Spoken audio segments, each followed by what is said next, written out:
When you start attributing either good or bad traits to a person's race, you have now started an incredibly contagious dialogue that is deeply racist. Hi and welcome, this is Lockdown TV from UnHerd. So over the past year, the culture wars have been flaming. They've got louder and brighter and angrier. And one of the places where they really have been fought fiercely are on American college campuses, in particular, the liberal college campuses in the Northeast, places like Vermont. Well, last week, a professor there, Professor Aaron Kindsvatter, put out a video complaining about some of the anti-whiteness he felt he was seeing on campus. Let's take a look at the clip. Title VI of the Civil Rights Act of 1964 indicates that discrimination in the workplace on the basis of race, color, national origin is prohibited. And I think the University of Vermont could really do a better job. And I think that those who share my concerns, that we should get together and talk about it. This ideology is very good at making individuals think that they are bad, that they are demented, and that they are alone. If you share the concerns that I do, you are not bad, you are not demented, and you are not alone. The reaction to that video, as you can imagine, was not entirely positive, and it started a whole train of events. There have been petitions, he's got in trouble with the faculty, and he joins us now to talk about it live from Burlington, Vermont. Hi, Professor. Hello, good morning. Good morning. So let's just give an introduction of who you are. You're a professor of counselling at the School of Education there at the University of Vermont. Yes. And you launched last week a video which has got you into some hot water. Tell us about it. I've been seeing a trend for some time in the university in general, in the College of Education and Social Services specifically, and in my program, which is the graduate counseling program at the University of Vermont, very specifically. And this trend involves the implementation of policy based on Ibram X. Kendi's work of so-called anti-racism, which has deeply racist elements to it. And I was deeply concerned about implementing these programs into the counseling program, these initiatives into the counseling program, because they would involve policies like understanding a person as either a racist or an anti-racist, depending on if they held views that were deemed by some group of people to be consistent with racist or anti-racist. It was very clear that there was nothing in between, and this is what would be taught to students. Now, the students are being trained to work with adults who are in mental duress. They're going to be psychotherapists. And they're also being trained to work with children who are in mental distress. Those persons are going to be school counselors. So that rigid kind of ideology that more or less wants to define persons as either, they say racist or anti-racist, but really what it is good or evil, based on their adherence to an ideology. So what is that ideology? I mean, what are the kind of precepts that people are supposed to sign up to that you're not comfortable with? Yeah, well, interestingly, these ideologies always have very inspirational names. And before I tell you what those are, I have to tell you that the names for these ideologies have been chosen with a great deal of care so as to allow for maximum manipulation of the people to whom they are exposed. So one of the terms that is in this ideology is the term anti-racism. And anti-racism sounds like something that we should all want, but when you look at the suppositions of anti-racism, you quickly see authoritarianism, and you quickly see people being divided up by racial categories, and particular attributes are being assigned based on one's racial category. Such as what? So if we take Robin DiAngelo, for example, who is an anti-racist author, Robin DiAngelo spends a whole chapter talking about white women's tears and how they are white women's tears are a sign of white fragility. That when women cry during train-ins, that is supposed by Robin DiAngelo to be a power play. How does Robin DiAngelo's ideas about white women's tears work their way into the counselling program at the University of Vermont? That gets back to how this is kind of a secular religion, what I would call fundamentalism. Fundamentalism is a thought system that does not allow examination of or reflection on the suppositions that inform it. It's just good in the eyes of the fundamentalist thinkers. And there is fundamentalism that has broken out in the College of Education and in the graduate counseling program. And these ideas are taken to be almost sacred. And their suppositions cannot be critiqued because that is a violation of that it's almost considered to be a moral violation to critique those suppositions. In your video, you talk about a new kind of discrimination, which is anti-whiteness. Right. How does that manifest itself? So anti-whiteness manifests itself through a cousin of anti-racism called intersectionality. And intersectionality started out in 1989 as a pretty good idea, but has been morphed in just a perverse way, so that people are viewed in terms of the number of claims to victimization that they have. And through this ideology, which wants to place people into broad racial categories, moral and immoral is determined based on how much power a person's particular racial group has to offer.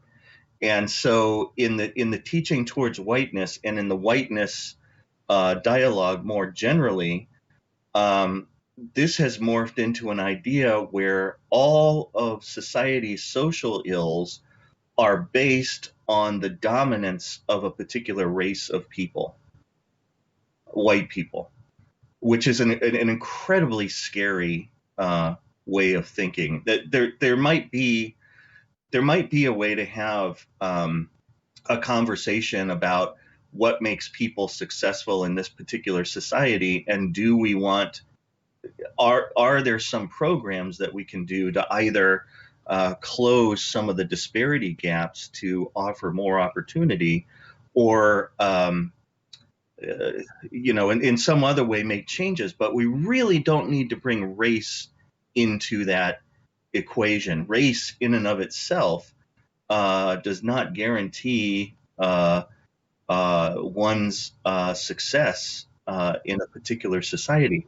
But of course, when you start attributing either good or bad traits to a person's race, you have now started an incredibly contagious dialogue that is deeply racist.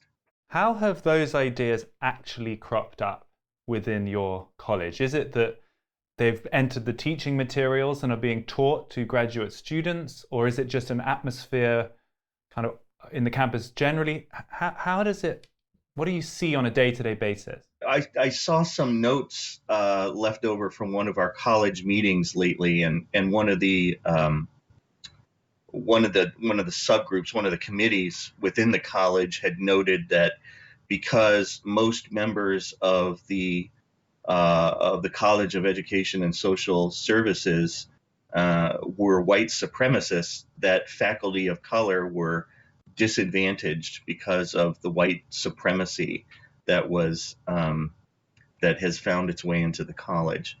Was that what sort of the straw that broke the camel's back for you? What was it that made you feel you had to put out a video expressing your concerns? The straw that broke the camel's back was that another term that one needs to be familiar with in order to understand this is diversity, equity, and inclusion. And diversity, equity, and inclusion is something that we're supposed to be doing at the University of Vermont. It's something that professors get evaluated on, but nobody really knows what it is. It's very broadly defined in a document that we have, but there's no way to gauge, if someone's doing a good job at diversity, equity, and inclusion or a bad job.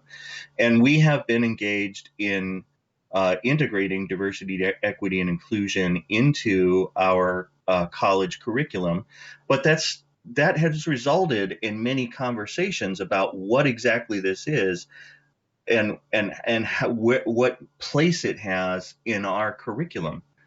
And the dean, in the week that I put out my first message, wrote to the college and indicated that people were being harmed by conversations about diversity, equity, and inclusion, and that we should that the diversity, equity, and inclusion was going to happen no matter what, and so that people should stop making a fuss about it. People like you. People like me. So I guess you're now not going to get very high grades for diversity, equity, and inclusion after this. Yeah, I don't like my chances, but I also would have no idea what a grade meant because I have no idea what diversity, equity, and inclusion are. If diversity means diversity of thought, I should get full marks. And if inclusion means inclusion of multiple perspectives, I should get full marks. And if equity means equality, I'll do quite well. But I don't think that it means any of those things. But my response to the dean was to ask for a definition of harm. How are people being harmed? And that was the straw that broke the camel's back, because harm is often used as a cudgel, because we care about people. We don't want to see people be harmed. And so when you say you must adopt this ideology or people are going to be harmed, it's a blatant manipulation. Did he answer you? No, he did not.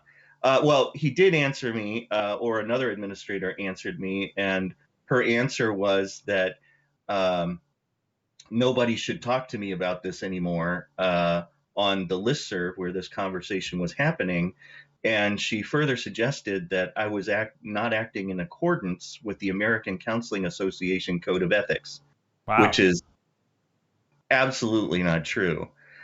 Presumably that would be the first stage towards being banned from that body if they could show that you were in breach in some way.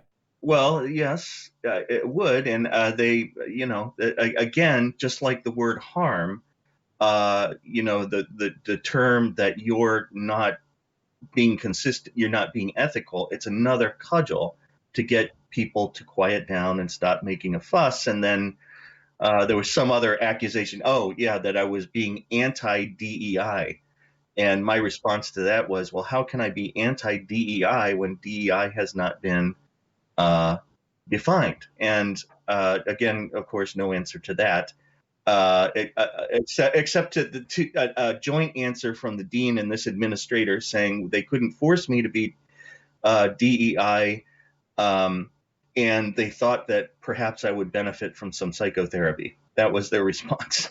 So what happened next is becoming a bit of a standard playbook, isn't it? Academic on campus speaks out, isn't happy with some of these ideas.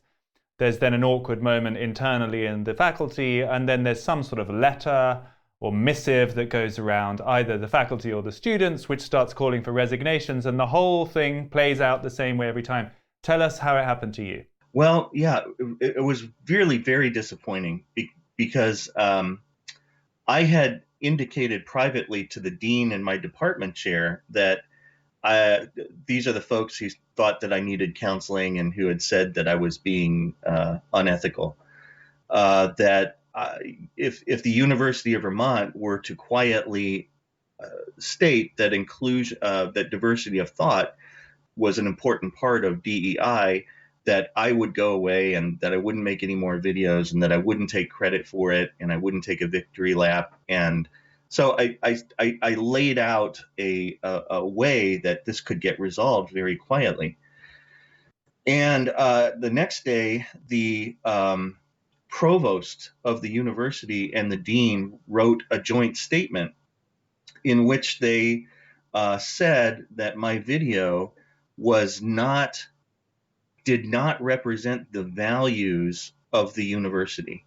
And I just started my first response to that and published that yesterday. But the question I immediately had was, what university values are you referring to? Because my video, I had used a recent teach-in called Turning Towards Whiteness, in which a number of vaguely defined social ills are associated with someone of a particular race. And I talked about how this is a real concern because racism is highly contagious, and all that it needs in an organization is a foothold and an air of legitimacy. And I felt that that the university, in having a teach-in called Turning Towards Whiteness, had provided this racism with a foothold, and then had You're referring to anti-white racism.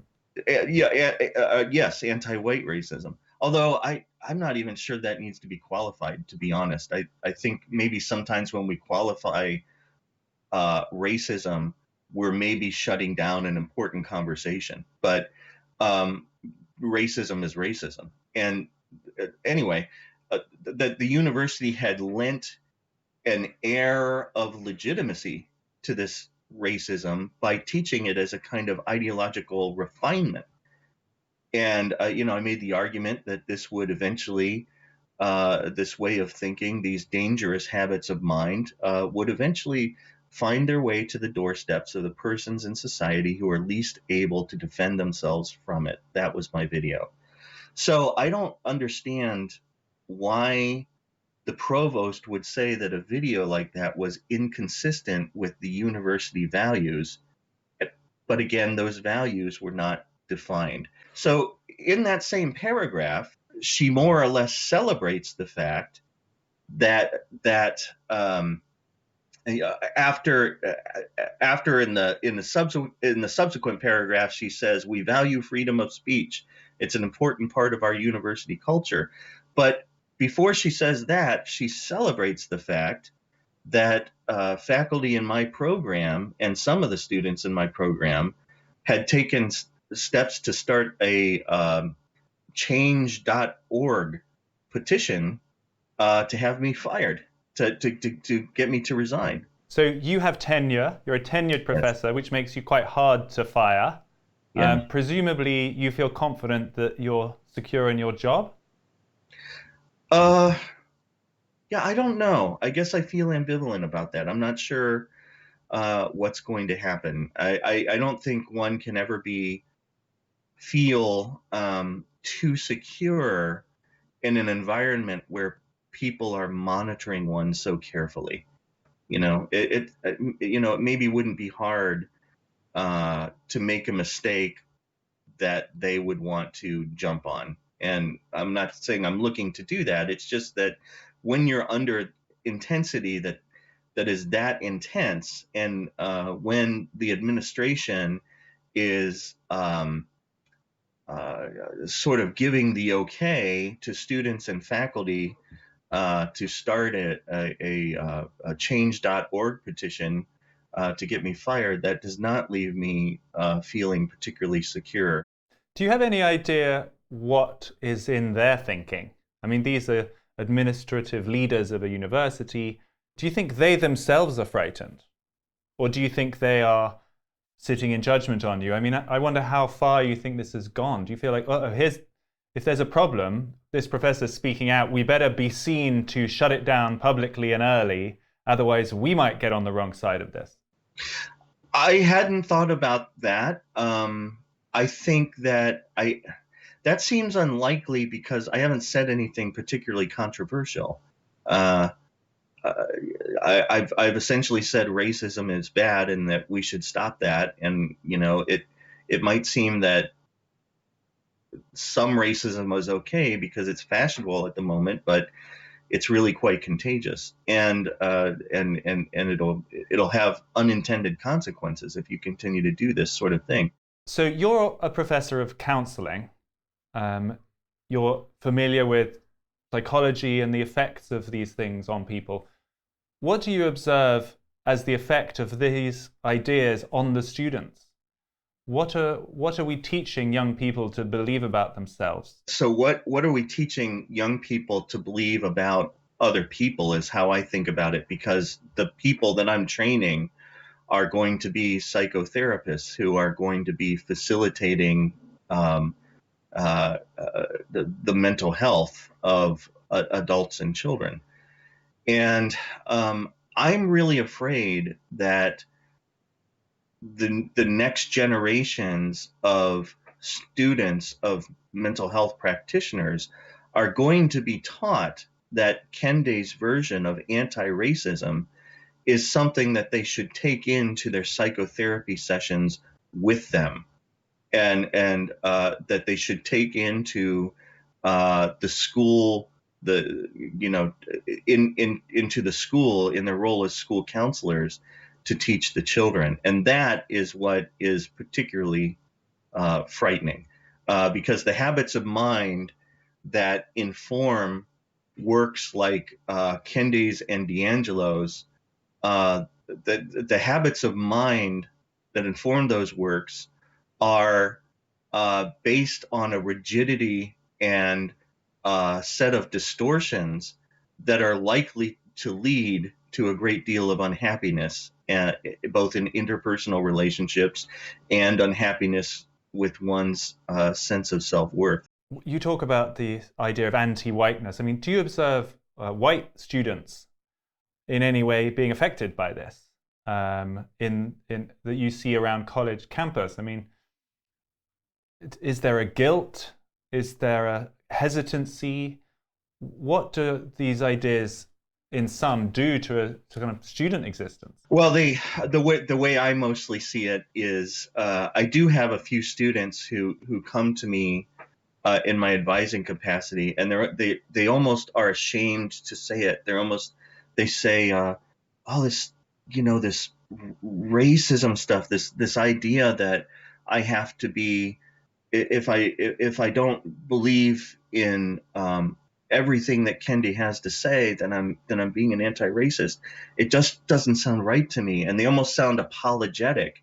But this is really bothering people, because they in no uncertain terms, but in a slightly implicit manner, they are being called racists, and there's part of them that knows that they're not a racist, and there's this other part of them where that is being told to them by very charismatic professors who seem like they have all the answers, and it's being told to them when students begin to form groups in their classes. And if you don't buy into this ideology, you tend to be on the out group. So there's those forces are sort of working against the wellness of students who are not buying into this. You've described it as an abusive relationship, some of these ideas. What do you mean by that? It is abusive because the one thing that the thing that happens in abusive relationships is one person will try to control another by suggesting that there's something deeply wrong with the first, but will never be specific about what that is. So I might say to you, there's just, I don't know, there's things about you that I really feel like I could love you if you would just try to change some things about yourself. And I accept you and I appreciate you, and yet I feel like you've got some work to do. But I'll never tell you precisely what that work is, and then I'll say something like, and the work is never done.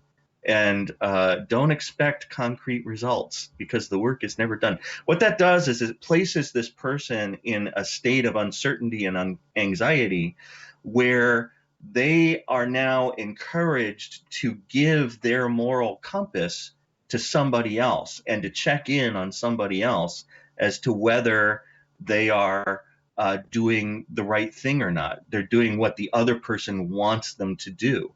And that is almost word for word what happens in abusive relationships. Is there are these vague sort of demands that are never defined, and there's this growing desperation to want to do what the abuser wants you to do. So the parallel there is that this concept of whiteness is in some way one of these mysterious deficiencies that people who are white are never get to fully understand, but are expected to doubt themselves, question their own intuitions because there's something fundamentally wrong with them.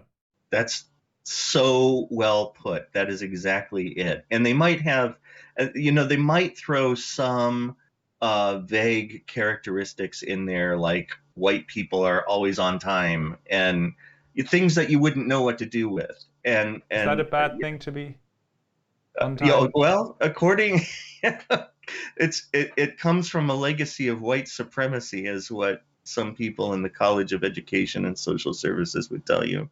Where do you think this is going next, Professor? I mean, yours is not the only example like this. I think liberal colleges across the US have similar moods and similar cases.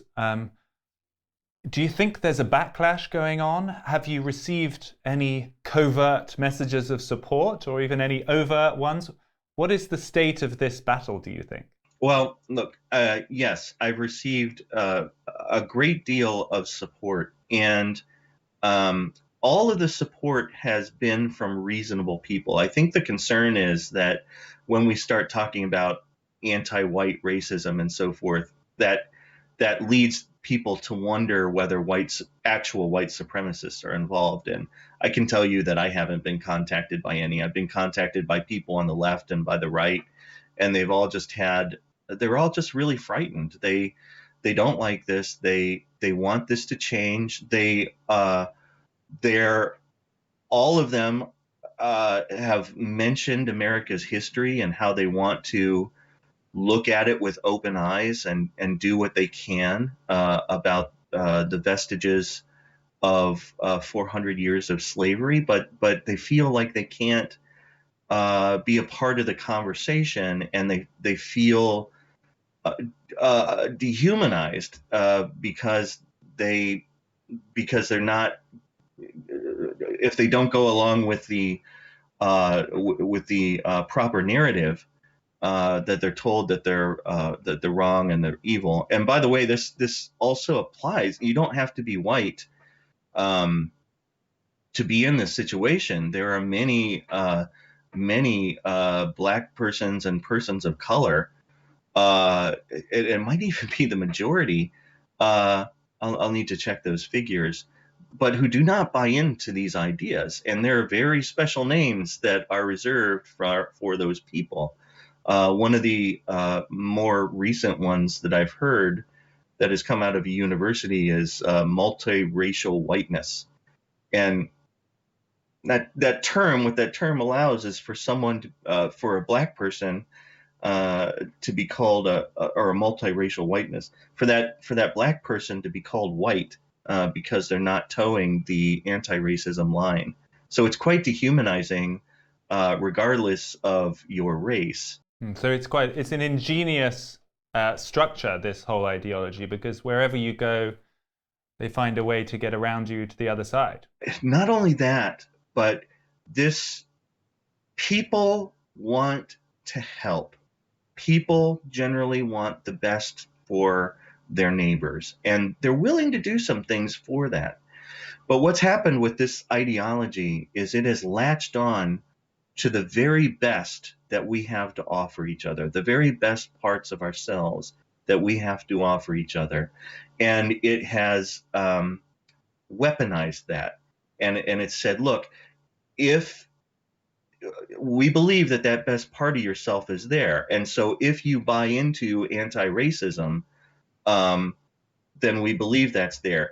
If you have that part of yourself, but you don't buy into anti-racism, we're going to take that very best part of yourself and we're going to call that white fragility. Do you think this is going too far? This might strike you as a bit of an outlandish theory, but do you think there's any connection between the kind of Protestant ethic of even going back to those settlers?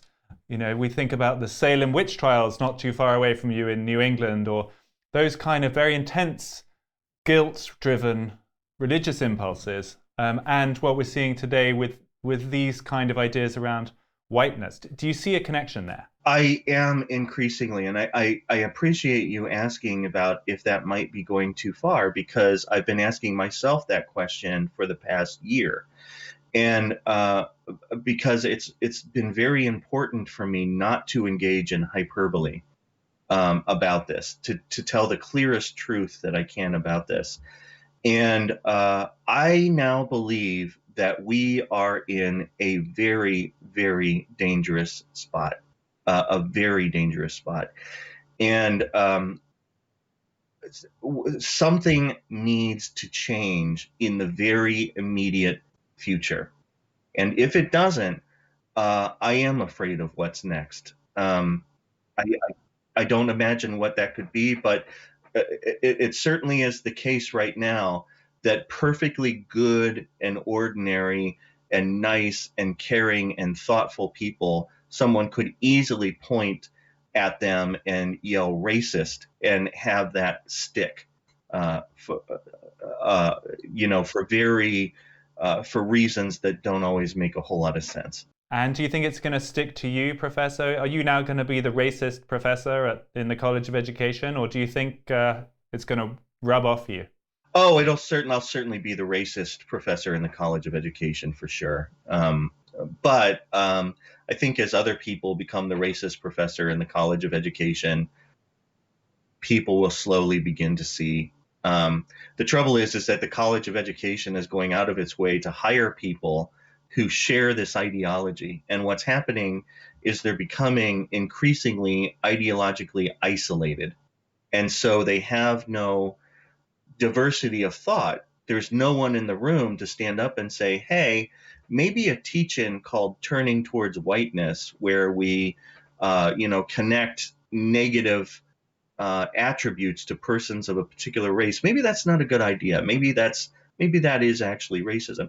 There's no one to do that right now. Well, there's you at the moment. Well, there's me, there's you. I'm not invited to those meetings, so I have to make videos about it now. But I'm the only one, and there are people very, very quietly expressing support, but it's really on the down low. Professor, thank you so much for telling us about it. Absolutely fascinating. I hope it works out, and it'd be interesting to see what the reaction is in coming weeks and months. But sounds like you've had quite a week. Yes, indeed. Well, I enjoyed spending this time with you this morning. Thank you for having me on.